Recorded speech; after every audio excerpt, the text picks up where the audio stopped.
வணக்கம். தொற்று நோய்கள் அதிகமாக இருக்கக்கூடிய இந்த நேரத்தில் நம்ம அவசியமாக எடுத்துக்க வேண்டிய ஒரு பானத்தை பற்றி தான், அதாவது ஒரு குடிநீரை பற்றி தான் இன்றைக்கி நம்ம பார்க்க போகிறோம்.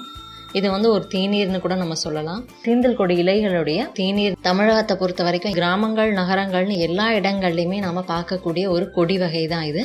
வறட்சியை நல்லா தாங்கி வளரக்கூடியது, அதுவும் படரக்கூடிய கொடி வகை. நல்ல உயரமான மரங்கள் இருந்ததுன்னா அதில் ஏறி படரும், அப்படி இல்லைன்னா தரையிலையும் அப்படியே படரக்கூடிய ஒரு கொடி வகை இந்த சீந்தல் கொடின்னு சொல்றது. இந்த சீந்தல் கொடி நம்ம எல்லா இடங்கள்லையுமே பார்க்கலாம். இதய வடிவத்தில் இருக்கக்கூடியது. இந்த இதய வடிவத்தில் நிறைய இலைகள் இருந்தாலும் இந்த சீந்தல் கொடியையும் நம்ம எளிமையா கண்டறிய முடியும். எல்லா இடங்கள்லையுமே நம்ம பொதுவாக இதை பார்க்க முடியும். மரங்கள் புதர்கள் அதிகமாக இருக்கக்கூடிய இடங்கள்ல இந்த சீந்தல் கொடி தானாவே வளர்ந்திருக்கக்கூடியதாகவும் இருக்கும். அதை எடுத்து பயன்படுத்திக்கலாம். நம்ம இதய வடிவத்துல இலைகளையும் தக்கையான சாருள்ள தண்டுகளையும் பெற்றிருக்கக்கூடிய கொடி இது. இந்த சீந்தல் கொடி பார்த்தோம்னா நிறைய நோய்களுக்கு மருந்தா இருக்கக்கூடியது.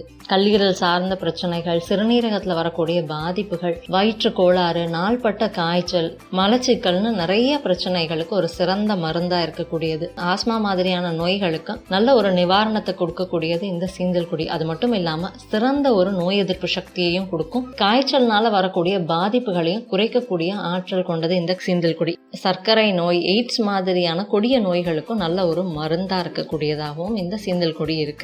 வீக்கங்கள், இருமல், சளி, கபம் மாதிரியான பிரச்சனைகள், மூச்சு விடுறதுல வரக்கூடிய பிரச்சனைகளுக்கு ஒரு நல்ல மருந்தாகவும் இருக்கு. அதனால நோய்கள் பரவிட்டு இருக்கக்கூடிய இந்த காலகட்டத்துல ஒவ்வொருத்தரும் கட்டாயம் இந்த தேநீரை எடுத்துக்கும் பொழுது நல்ல ஒரு நோய் எதிர்ப்பு சக்தியும் கிடைக்கும். அதே மாதிரி காய்ச்சல் மாதிரியான பாதிப்புல இருந்து நம்மளை பாதுகாக்கிறதுக்கு நல்ல ஒரு தேநீராகவும் இது இருக்கும். நான் இப்ப இந்த சீந்தல் கொடியை பயன்படுத்தி நம்ம ஒரு தேநீர் தயாரிக்க போறோம். பொதுவா இந்த சீந்தல் கொடியை ஒரு கசப்பு சுவை இருக்கக்கூடிய கொடி வகை. இதுல தண்டுகள் எடுத்துக்கிறது சிறந்தது. ஆனா தண்டுகள் அதிகமா கசப்பு சுவை இருக்கக்கூடியது.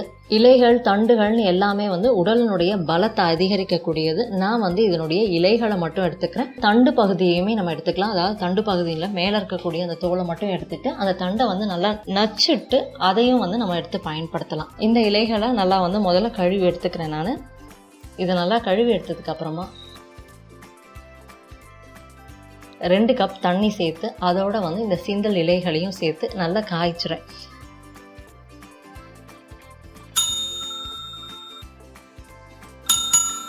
இது நல்லா கொதி வந்ததுக்கு அப்புறமா சிறுதியில குறைச்சி வச்சிடலாம்.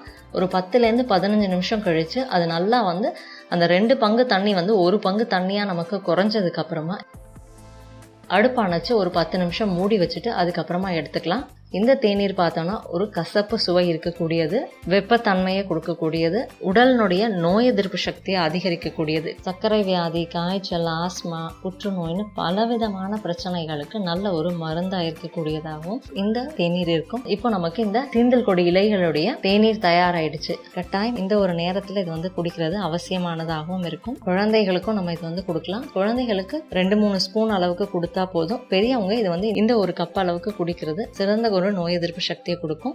இந்த நேரத்தில் அவசியமான இந்த சீந்தல் கொடியினுடைய தேநீர் எப்படி போடுறது அப்படின்றது பார்த்தோம்.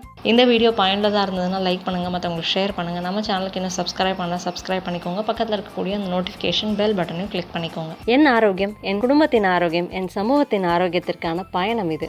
கைகோர்ப்போம், ஆரோக்கியத்திற்கு விதையாவோம். நன்றி.